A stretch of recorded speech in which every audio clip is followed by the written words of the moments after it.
evening. You're watching Newsplus right here on ZTN Prime, and my name is Wadzanai Sansole. It is my pleasure to bring you the latest news tonight. Huge relief for business. We take a closer look at President Mnangagwa's directive on the downward review of levies, license and permit fees on businesses. Our in-house business analyst Eben Mabunda will be joining us live to help us put this latest development into perspective. We shall also look at the latest figures from the Zimbabwe Investment and Development Agency, which indicate a strong second quarter of the year, with nearly 200 new investment licenses valued at a projected $2.47 billion having been issued during the period under review. Melissa Chatikobo will be crunching the figures for us. Newsplus will give you the latest on a compliance blitz by the Harare City Council, which netted over 70 businesses operating in the Central Business District. And in sport, we hear from the smiling assassin Knowledge Musona on his expectations as he joins the Castle Lager Premier Soccer League. A closer look at the stories making the headlines tonight.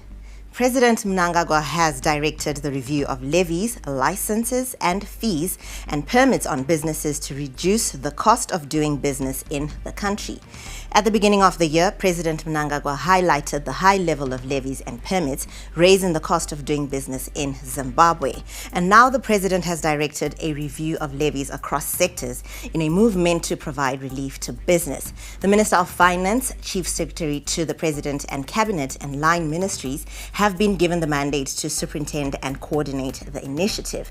This was revealed by Information Minister Dr. Jen Van Muswere during today's post-cabinet media briefing. A whole-of-government approach which will be coordinated by the Minister of Finance and Economic Development, the Chief Secretary to the President and Cabinet, and line ministries will bring together respective MDAs and businesses for a consensus-based review. The process will adopt a 100-day cycle-based accelerator model, and a detailed recommendations agreed upon by stakeholders will be submitted to Cabinet for approval. Once approved, the reviewed fees and levies will be implemented through amendments of the respective legislation and statutory instruments. This reform process will significantly streamline and reduce the burden on the people of Zimbabwe business, enhance national competitiveness, attract investment, promote economic growth, create employment, and enhance the country's competitiveness in terms of business, and also to catapult the country towards the attainment of Vision 2030. We have Eben Mabunda joining us live to help put this directive into perspective. Good evening, Eben. Eben, what's the significance of the downward review of levies on formal businesses and for the economy? Good evening. Well, this is an attempt to create a more business-friendly environment in Zimbabwe and, of course, lure more foreign direct investment into the country. When you look at the regime that's been in place from a business perspective, from a macroeconomic perspective, where levies and duties are concerned, you'd find that the cost of doing business in Zimbabwe is higher than what you'd find elsewhere in the region. By means of an example, the cost of producing a liter of milk in Zimbabwe is about 60-70 cents in Zimbabwe, but when you look elsewhere in the region, Malawi, Zambia, South Africa, that's about 30 to 40 cents. So this serves to illustrate just how the cost of doing business in Zimbabwe is higher than elsewhere in the region. So the move is meant to, of course, make it easier for formal businesses that have been operating in Zimbabwe, bearing in mind that we had seen the cannibalization over the past couple of years of formal businesses by informal businesses. And so this has created some challenges in the economy. So this should be able to address some of those challenges and lure more foreign direct investment to the Zimbabwean economy. Now, Eben, Zimbabwe has quite a thriving informal sector. How likely is this sector going to be impacted by this development?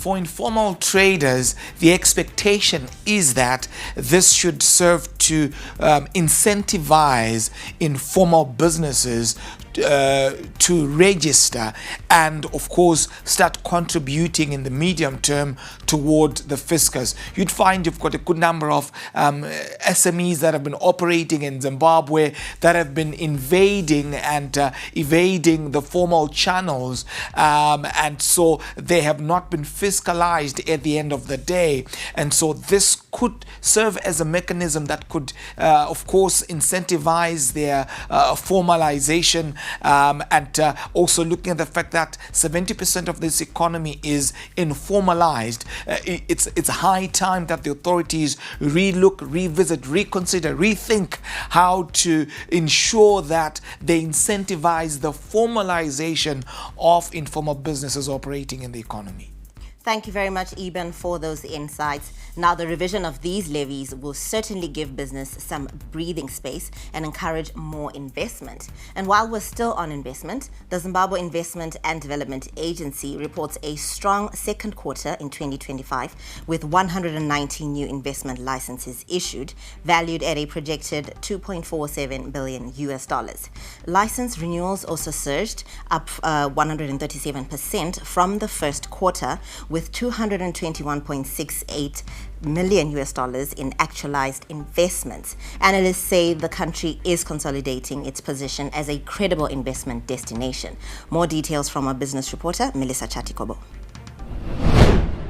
The second quarter of 2025 was marked by renewed investor confidence, underpinned by regulatory reforms and stronger investor protection mechanisms. This includes implementation of the Investor Grievance Response Mechanism, a structured platform that protects investor rights by offering a formal process to resolve disputes linked to government actions or policy changes. The reforms are seen as key pillars in Zimbabwe's evolving investment climate. The improvement in the investments as exhibited by the increase in investment by ZIDA speaks to the general confidence in the current operating environment, as well as the legal framework and, most importantly, the economic policy that is being adopted. ZIDA issued 190 new investment licenses valued at $2.47 billion. The energy sector dominated, accounting for $1.8 billion, largely driven by renewable energy and power infrastructure. While energy attracted the most capital, the mining sector recorded the highest number of new licenses, a reflection of sustained investor appetite for Zimbabwe's untapped mineral reserves. Numbers don't lie. There's a huge appetite for investment in Zimbabwe because of the different reforms that has been initiated by the current Second Republic. There was a 137% increase in license renewals compared to Q1, indicating that investor reforms are working. These numbers also show something important. Our investment reforms are working. Digital licensing and faster processes are boosting confidence and attracting high-value projects. But we must keep this momentum, which means supporting existing investors. A positive and growing interest from foreign investors is key to expanding Zimbabwe's economy. Market watchers say the country needs the capital injection these deals provide. There are a lot of macroeconomic issues that need to be addressed, and it will take a while for those to be addressed. So, and then in the interim, it is imperative for the government and for ZIDA to continue pushing for more foreign investments. It's more than just numbers. The rising investments have potential to inject new energy into local industries, create jobs, and strengthen fiscal space for government spending. Reporting for ZTM Prime, I am Melissa Chatikobo in Harare. Now, from investment to health matters, and we take you back to the post-cabinet media briefing where it was revealed that Zimbabwe has signed a memorandum of understanding with the United Arab Emirates on cooperation in the field of health. The aim of this agreement is to establish a collaborative framework between the two countries. The MOU is meant to foster mutual growth, development, and enhancement of healthcare systems within their respective territories. Through these MOUs, both countries are poised to strengthen healthcare systems, improve health outcomes, and enhance well-being in terms of working together on the basis of mutual respect, equality, and shared benefit. We now take a quick look at highlights from today's post-cabinet media briefing.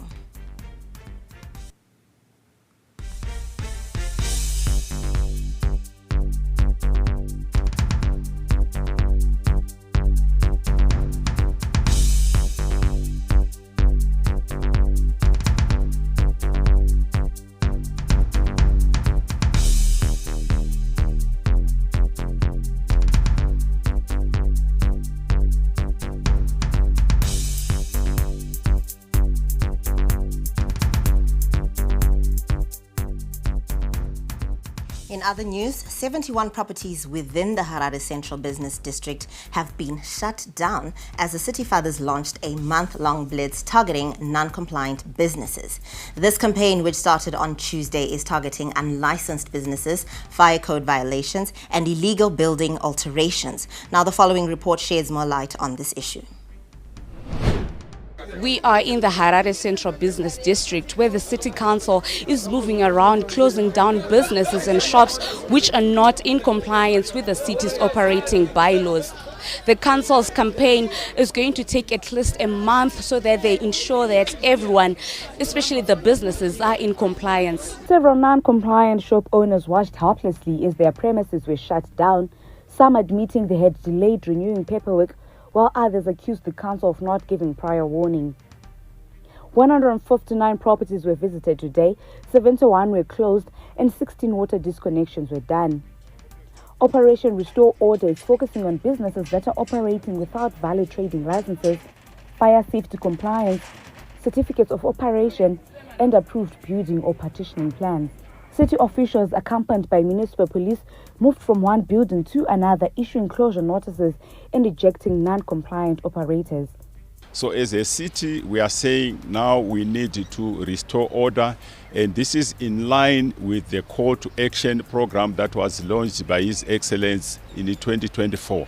So this is a program that is now has been accelerated. So we have invited a number of senior officials from all the departments, and they will be moving around in the CBD to make sure that those who are doing business, they need to comply with all our bylaws. The task force is also inspecting safety and structural compliance.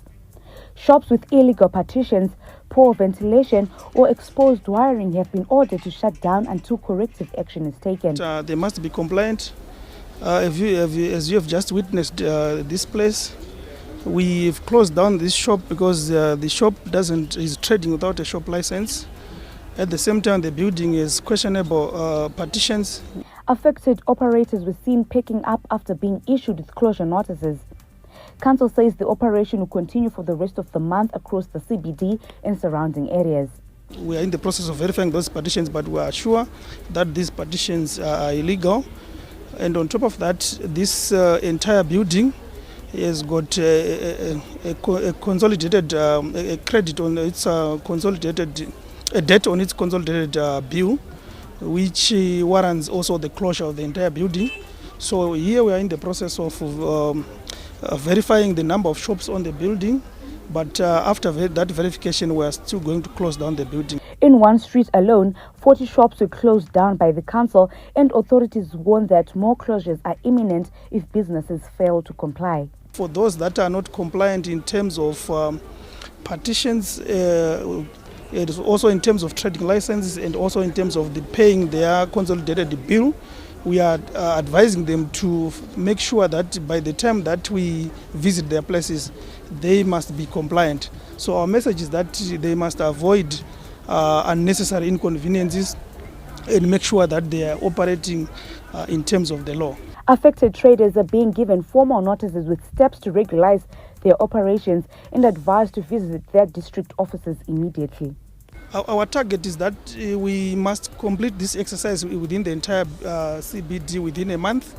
So it is going to, initially we have targeted a month to make sure that we mop up the CBD and ensure that everyone operates legally within the CBD. While some welcome this Operation Restore order by the city of Harare within the CBD, others are calling for a more consultative approach. But as of now, the situation is very clear. The city of Harare is tightening its grip on compliance. For many others, it is no longer business as usual. Reporting for ZTN Prime, I am Talent Gore in Harare. Now still to come on Newsplus, recurrent sewer bursts frustrate Glen View residents. Good evening and welcome to the greatest show on earth. This is a people's game.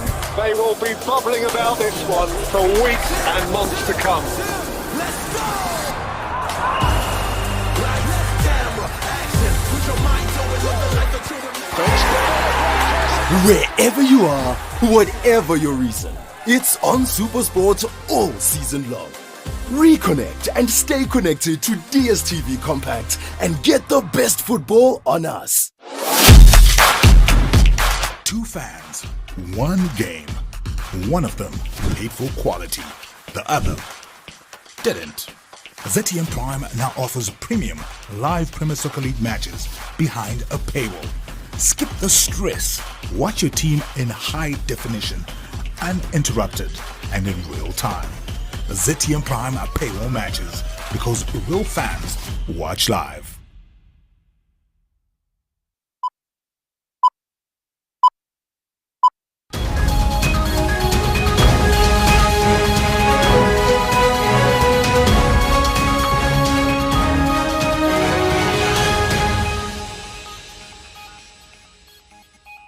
This is Newsplus coming to you live from Harare this Tuesday evening.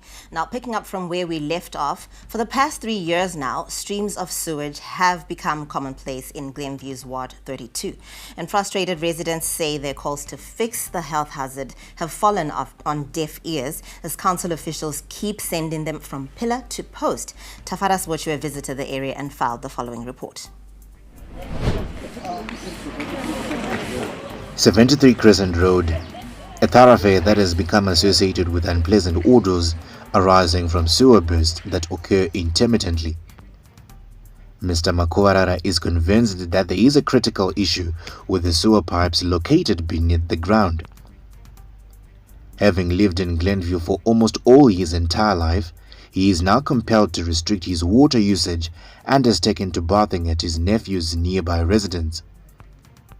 This, he hopes, will help him manage the build-up of sewage at his own home, which has recently also become infested with flies. Even if we want to get a toilet, totenda kwa hama dzediko kono kuti tikashandisa panapa mvura yacho yatashandisa inobva yabuda yozara muyadi. Zvinosaka isusu sevanhu vehygiene hatizvikwanisa totoenda kumwewo kumaneighbors edu ane kusina masewage. Nekuti zvatoaffecta ngeri sekuru yedu yese mugwagwa yedu iyi loop. Local residents told us that challenges with the sewer system in their area have been recurring for the last 3 years. In the midst of this mess and stench, Margaret Kajawe has emerged a good Samaritan. She has opened a home to families whose homes were affected by sewer bursts to use sanitation facilities at her house. Nyaya iripo ndeyekuti pane 2 lines dzakablock. 2 lines dzakablock. Saka vanenge vachiuya the other side tichishare matoilets. Kana ari makuseni panotoita kiosk yekuti vanhu vanoenda kumabasa vari kuenda kuzvikoro tenichishandisa toilet kana 1 takawanda zvinhu zvisiri health. Residents of Ward 32 are frustrated, worried sick about their health. They say several reports to the local authority have not yielded any positive outcomes. Pese patinoenda ku kanzuru kunoti masuweji aputika vanouya votigadzirira zve 3 days zvikangoita obva aputika. Last time takabatanidza mari tikanovatora ikoko kabva yaputika futi vana madays yaputika tatone time izvo zvitane 2 weeks yakaputika ichierera hatitoziva kuti toita sei. Some council employees are accused of asking for transport money from the affected residents to come and fix the problem. The residents say they have provided transport, but allege that the council workers keep asking for more monetary incentives, something residents say they can't afford. saka nedambudziko renyukukura kwarakaita mari inofanirwa yakawanda kudarika $20 vagari vachibva vati hatina mari yekuti tinge tichikutsvagira ichi lunch yamuri kuda vachibva vaenda nerori ravo bva vadzoka vachitakura mari dzokuti tatowana kune vamwe vari kukwanisa kubhadhara mari yatiri kuda imi chigara inesiwa yenyu makadaro. While we were still on the ground, talking to the affected residents, council workers showed up at 73 Crescent Road. Upon noticing the cameras, they were contemptuous towards us and even threatened to abandon their work.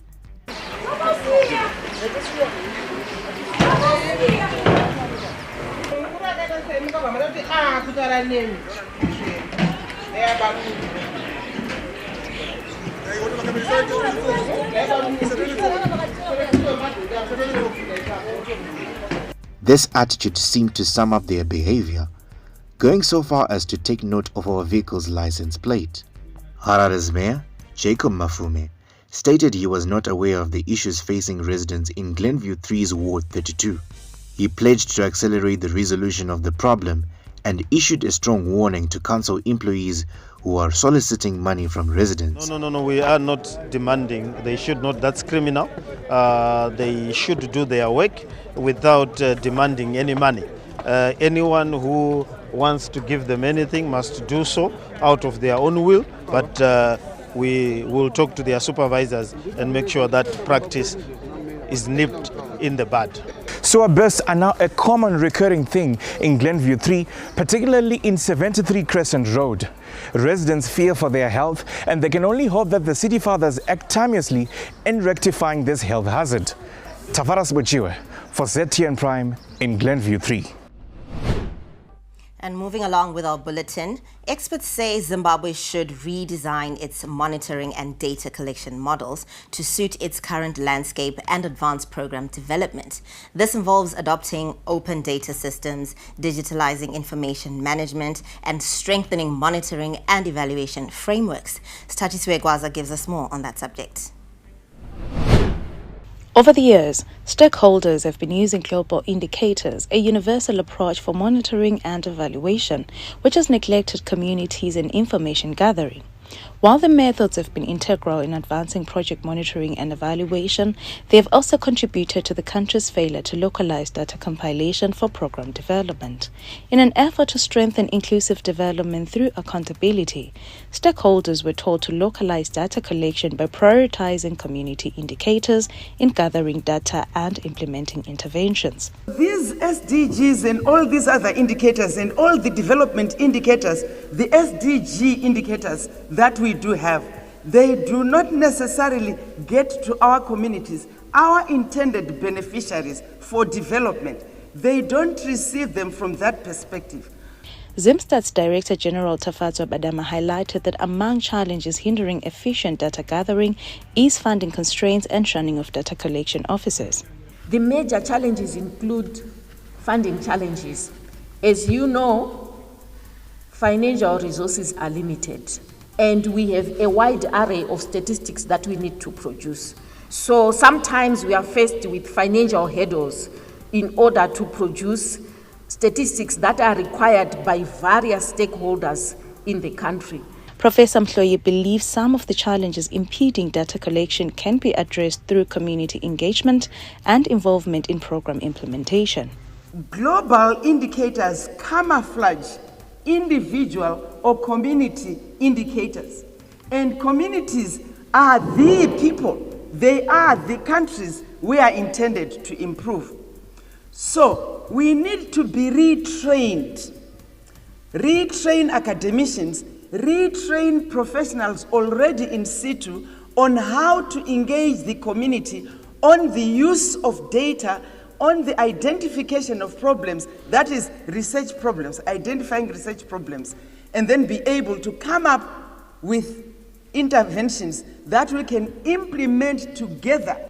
Today's deliberations illustrate that weak data generation capacity undermines the ability for authorities to produce reliable statistics and monitor programs, and the way forward requires community collaboration and financing to ensure effective data sourcing. For ZTM Prime, I am Sithachi Siwegwaza. Now, the government is set to ease access to water for 35,000 rural communities and 10,000 institutions as part of the strategies to attain Rural Development 8.0.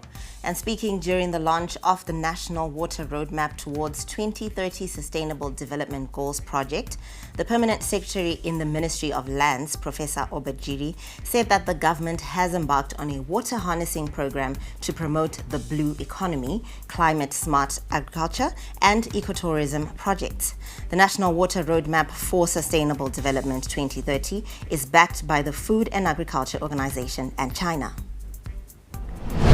Water, of course, is at the center of these Rural Development 8.0 programs, and we will deliver reliable water supply to 35,000 rural communities and 10,000 institutions, and this will provide the necessary water resource for development.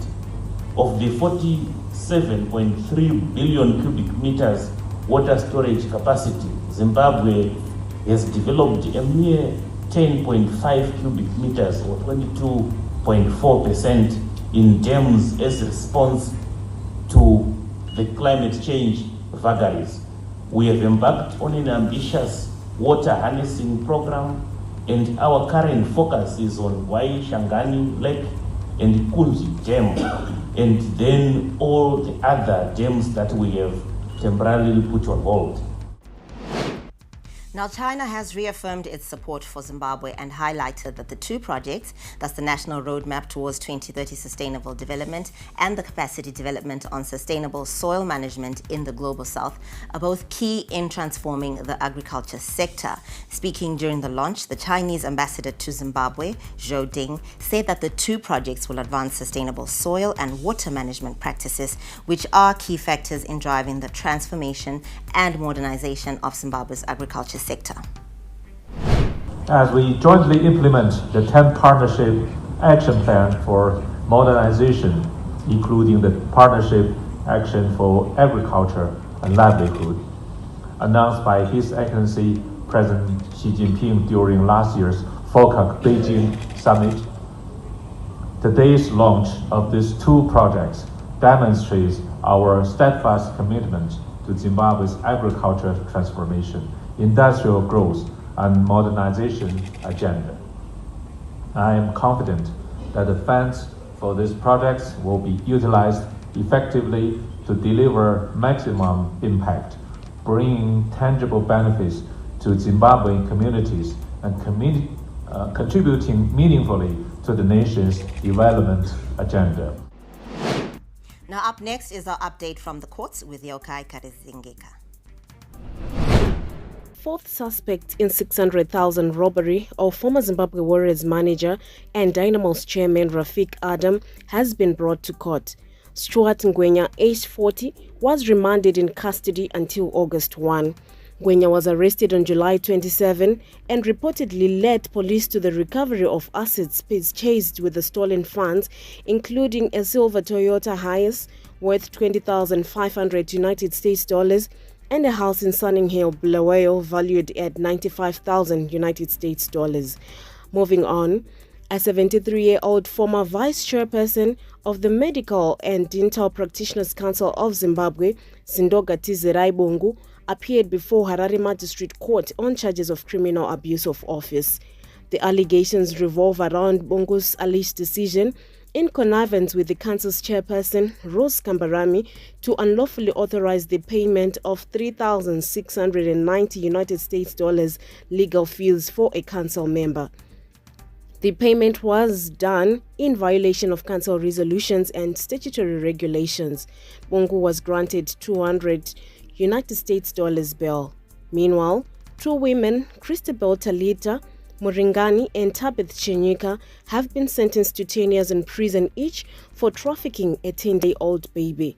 The state proved that Muringani, who was pregnant at the time, advertised on Facebook page called Adoptions, seeking individuals interested in adopting her unborn child. Muringani connected with Chenyika and began planning the illegal adoption. In February, Muringani traveled from Bulawayo to Harare under the pretense of seeking fibroid treatment at Parirenyato Hospital, where she registered her pregnancy. She later delivered the baby, and after being discharged, Muringani maintained contact with Chenyika. And on March 6, the pair met at Litombo in Masasa, Harare, where Muringani handed over the 10-day-old infant to Chenyika, facilitating the illegal adoption. Reporting for ZTN Prime, I'm Yokai Karengezeka. Tourists swarming to East Africa to witness wildlife migration. That story and more in our look at global news.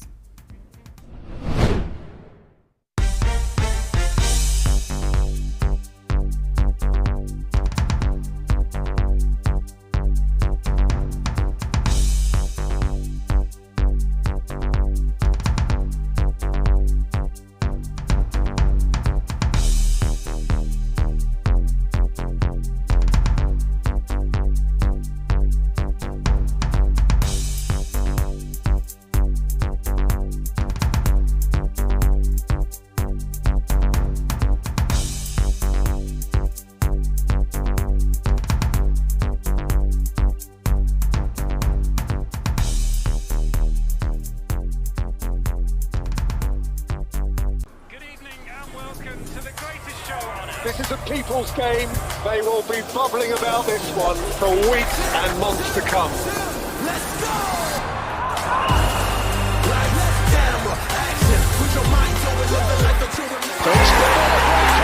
Wherever you are, whatever your reason, it's on SuperSport all season long. Reconnect and stay connected to DSTV Compact and get the best football on us. Didn't graduate?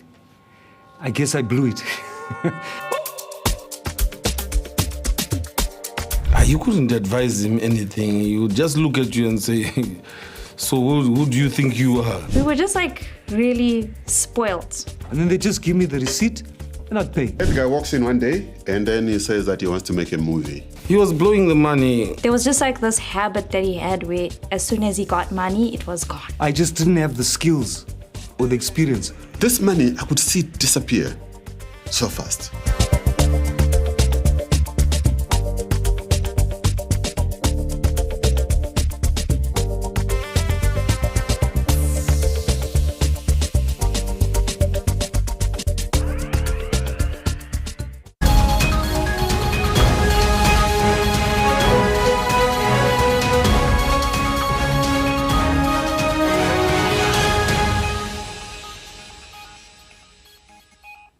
Welcome back. Thank you very much for staying tuned to Newsplus. We now take a look at what's happening in the world around us. Now, tourists from across the globe are swarming into East Africa now to witness the great wildlife migration as millions of wildebeest and zebras have commenced their journey from Tanzania to Kenya in search of food and water since July.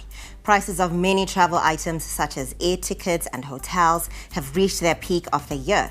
The Serengeti National Park, a World Heritage Site located in northern Tanzania, is renowned for the massive annual migration of wildebeest and zebras. Now, many hotels nearby have been reserved months and even a half a using the biggest number of what we call outbound travelers. So it is an important market for us as Tanzania. This is 2024. We received almost 70,000 tourists from China market alone. And if you look at the difference between 2023 and 2024, the difference is significant because in 2023, we received somewhere slightly above 45,000. Now, a second free train carrying displaced Sudanese people back to their homeland departed from Cairo on Monday, and the footage shows the passengers carrying heavy suitcases while waiting outside the station before boarding the train and placing their luggage on the racks. The National Railway Authority of Egypt confirmed that the initiative formed part of the long-standing historical relations and close fraternal ties between the people of Egypt and Sudan, and demonstrated the Egyptian state's commitment to providing various forms of humanitarian support to Sudanese people. And in other global news, Grief and anger gripped the eastern Congolese town of Commander on Sunday as locals mourned 43 worshippers massacred in their Catholic church by Islamic State-linked militants. Footage shows families grieving beside the coffins of the victims as a candlelight vigil was held, attended by hundreds and hundreds of locals. The pain of loss has quickly turned into anger and frustration as it's the second deadly assault by Islamic State-affiliated militants in Ituri province this month, and locals say they fear for their safety while feeling abandoned by national authorities. L'ennemi avait attaqué surtout les centres de commande vers Bouliki. C'était en date du 26 au 27 de ce mois et de cette année. Ce n'est pas pour la première fois. On est en train de dire aux autorités, comme il y a des opérations lancées surtout à l'ouest de la chefferie de Walé, c'est beaucoup ouvert Bakulu et dans la chefferie de Babela Bakwanja du territoire de Mambasa. Il faut prendre d'autres précautions pour la protection des civils, surtout vers l'est. Parce que l'est constitue aujourd'hui, quand on est en train de pilonner vers l'ouest, l'ennemi est en train de profiter de regagner les aciers bastions vers l'est. C'est pour cela qu'il faut avoir une manière comment protéger les civils, surtout lors de ces bombardements. Now, firefighters were deployed to rescue dozens of residents trapped by rising waters at a nursing home in Beijing on Monday, as powerful flash floods swept through the Chinese capital, claiming at least 30 lives and forcing thousands to evacuate. Footage shows emergency personnel evacuating stranded citizens using assault boats, and buildings and vehicles were seen submerged under torrential floodwaters. Chinese President Xi Jinping urged officials to prepare for worst-case scenarios and to accelerate the evacuation of people living in flood-prone areas. Now, in other news, a high-level international conference for the peaceful settlement of the question of Palestine and the implementation of the two-state solution, co-chaired by France and Saudi Arabia, opened at the UN headquarters on Monday. In remarks at the conference, UN Secretary General Antonio Guterres warned that they were at a breaking point and that the two-state solution was farther than ever before. My central question to those who stand in the way is this: what is the alternative? A one-state reality where Palestinians are denied equal rights and forced to live under perpetual occupation and inequality? Or a one-state reality where Palestinians are expelled from their land? That is not peace. That is not justice. That is not in accordance with international law, and that is not acceptable. Now, coming up is business.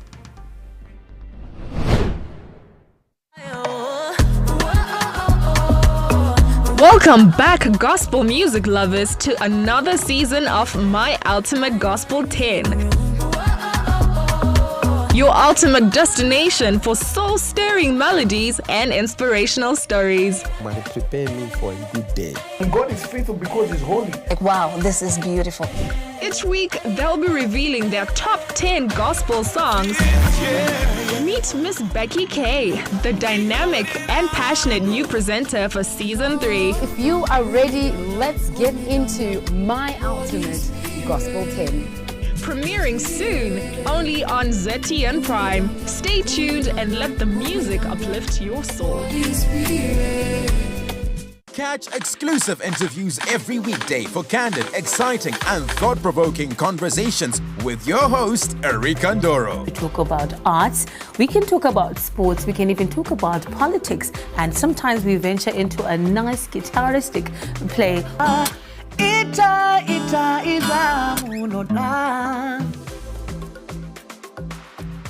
The one story where you can't get out of your head. Wakatarisa munhu so Erika, like where you are sitting. Ndozongokona bata face so pasina munhu. Wakasiya music yako yo afro chakuti ndo music manje no Zimbabwe. And I'm sure they're still saying the same thing now. Yeah, so Shona kana kuti Chindevere kana mumwe mutaure muno muZimbabwe ndiwe iwewe. Ndiwo rupawo rwako. Ndicho chidadiso chako. Catch me, Erika Ndoro, right here on ZTN Prime every single Monday at 7 p.m. whilst we get exclusive.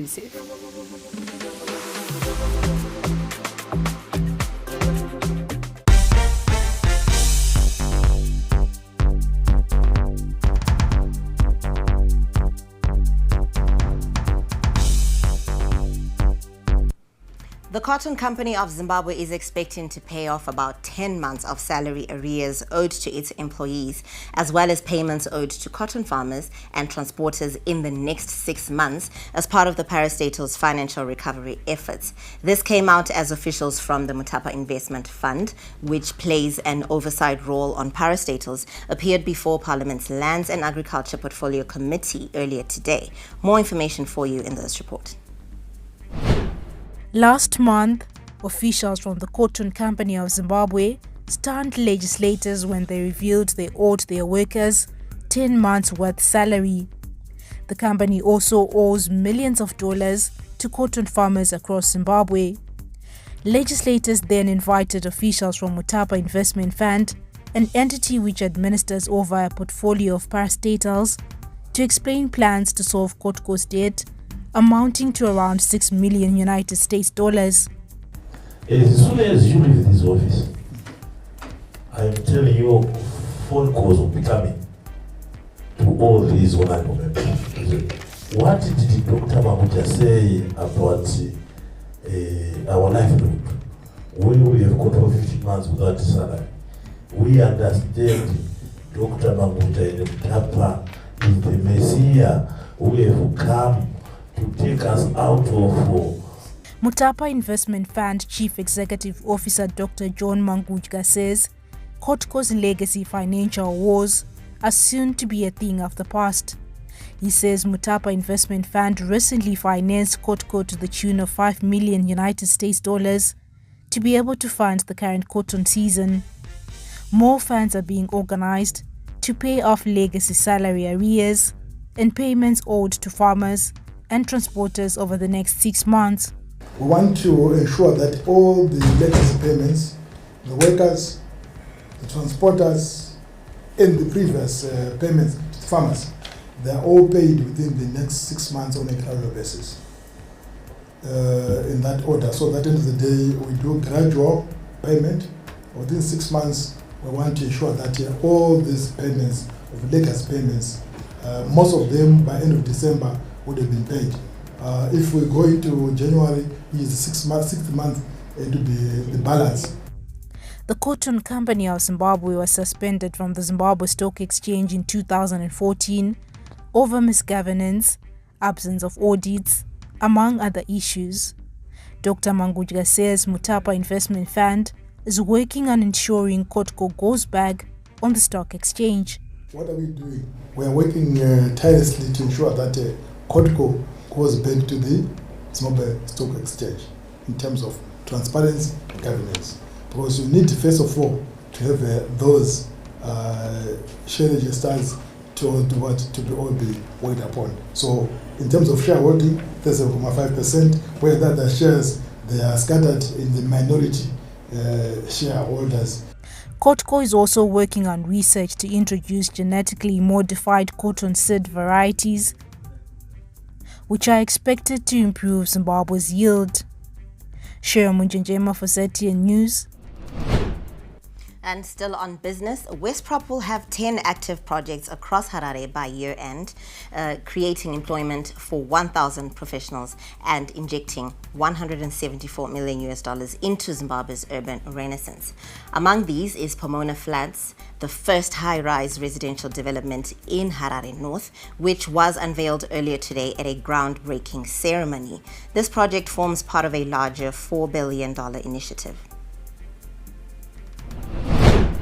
I really believe that we have to have secure estates where we can have our families in walls, where you can have a school, you can have a shopping center, you can have a medical clinic, you can have a retirement village, and have a whole city where you can shop, work, live and play. Now, this scheme also provides attractive opportunities for corporations and government agencies to purchase entire blocks of apartments for their staff. We're looking at $70,000 for a one-bed apartment. Then you're looking at what, $125 for a 2-bed, $165 for a 3-bed, and this can be stretched after a deposit of 30% over 18 months. So we're trying to be affordable, but also give something that is of value to our clients. And who knows? We're also looking at corporates that might want to actually purchase into one block for their employees. In other business news, a multi-billion-dollar cement plant under construction in Magunje, Hurungwe, is breathing new life into the community and the province at large. With over 40% of works completed, government officials say the project could transform lives, boost provincial GDP, and cut Zimbabwe's cement import bill. Construction of the $1 billion Magunje cement plant by Chinese investor YZIM International has passed the 40% mark, placing it firmly on track to begin operations by August next year. Justice, Legal and Parliamentary Affairs Minister Ziyambi toured the site recently, accompanied by ZANU-PF officials and local authorities. I think this is a welcome development because this kind of development will ensure that our economy here in Magunje will change. Our people will get employment, Mashonaland West will become a hub of cement production in Zimbabwe. While the project has displaced a few families, the minister stressed the importance of dialogue between the investor and affected communities. And it will uplift the livelihoods of the local people in this area. And we are very happy about this development. And my words to the company and the community is that they must hold each other's hands as they move along until the project is completed. YZIM Board Chairman Thomas Chidzomba says production will commence next year, with pricing expected to stay below $10 per 50 kilogram bag, making cement more affordable for Zimbabweans.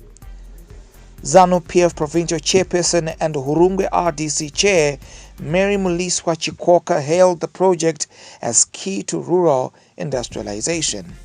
Basa riri kuitwa pano tikuona kuti rural industrialization iri kutaurwa naHis Excellency President Dr. Idi Mnangagwa iri yakutoitika kuno ende kuziva kwandikuita it will be the first rural district inenge in such a plant. Local leaders believe the cement plant will help tackle social challenges such as drug abuse and domestic violence by creating stable employment opportunities. Panonzi pabiri mawe tikadedzwa masabhuku ose nachief chanetsa vakatiudza nezveprojekti inoda kuitwa pano muwadi 11. So takagara pasi namambo wedu nemasabhuku ose tikawirirana tikafara chaizvo because mabasa anga akuuya munzvimbo medu. Saka tiri kutarisira a great change for standard of living atachirarama nekuti vana vedu vachienda kubasa locally vachibva pamba vachienda kubasa zvinenge zvakavachipira izvozvo pakurarama. Already, the investor has drilled 11 boreholes and plans to build a clinic, classroom blocks and rehabilitate the critical Magunje-Chidamoyo road to ease transportation of limestone, a key raw material. Magunje's transformation from a rural outpost to an industrial hub is gathering pace. If executed well, the cement plant could become a model for community-inclusive investment across the country. Now still to come on Newsplus sports updates, smiling assassin Musona puts PSL in crosshairs.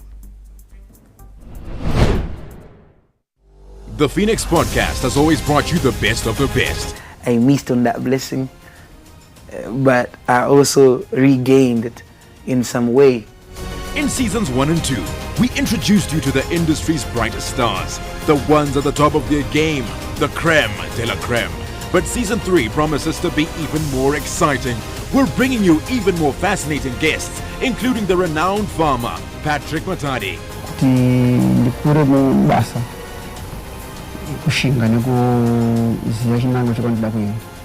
And to top it all off, our very own host, Ken Sharp, will be stepping out of the interviewer's chair and into the hot seat as he gets interviewed by a surprise guest host. From the boss, we've been beaten, but we're not beaten yet. We can still rise. Konapo Konapo, Ipapo Ipapo, Bazetian Prime, DSTV channel 294, the place to be.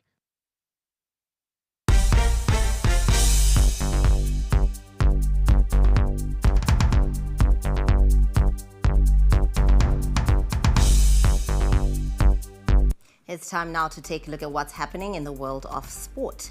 Now, football star Knowledge Musona has promised to give his best at his new home, Scotland, and repay the faith shown in him by the club who lured him back home after 17 years playing outside the country's borders.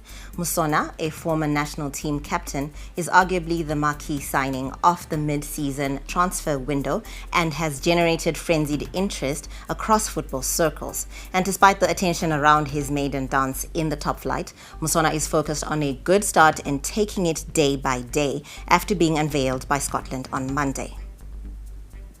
First of all, I would like to say it feels great to join Scotland, and I'm looking forward for this opportunity that I got to get to come back home and play my last year's my career. I've been playing international for the past 17 years, and as I'm winding up my career, I thought it's always best to go back home and play football in Zimbabwe, and it's also a good experience that I've never played in Zimbabwe before, so I thought it's the best time to come back home and enjoy my last years of football playing at home. I've known them for some time, we played together, so it's a good feeling because it's not like I'm coming into a completely new team with new teammates. Most of them I've played with them and against them, so yeah, it's nothing new, so I'm looking forward to it. I'm not a person who promises with the mouth. I always want to speak through the action on the field of play, so I'm promising them that I'm going to give my best and make sure that this ambitious team achieve what it wants to achieve, and I'm looking forward to this opportunity that Scotland has given to me, and I'm grateful, and I would like to thank the team and everyone who is involved for this opportunity. Now, Musona will be playing alongside his brother Walter, who is the club captain at Scotland and reigning soccer star of the year, and is hoping for good times after briefly sharing the pitch with his brother in national colours. I've always wanted to play with him, and for the first time we did in the national team, and it was a good feeling because I have always wanted him to be a great player, to play better than I did, to achieve big things in his career. So I now get to have an opportunity to also push him and help him to do big things and grow his career. So I'm looking forward, and yeah, I hope that it's going to be a good experience for him, and also it gives me the opportunity to show him the other side of football that maybe he has never experienced, and also not only him but to all the teammates and the youngsters in the team. And still on football, Caps United's Bernard Chipanera is dreaming of great things in his 6-month loan stay at the club as he aims to help his new club to a respectable finish. The defensive midfielder was signed in the mid-season transfer window from Golden Eagles and hopes to impress and extend his stay in the top flight. Chipanera has made 2 appearances for the Green Machine, making his debut off the bench against Ngeze Platinum Stars and playing the full 90 minutes in the 1-0 victory over Highlanders this past weekend. The player is expected to fill the gap left by Eric Makonokore's move to FC Platinum and has hit the ground running, immediately earning the love and support of Caps United fans. I'm happy.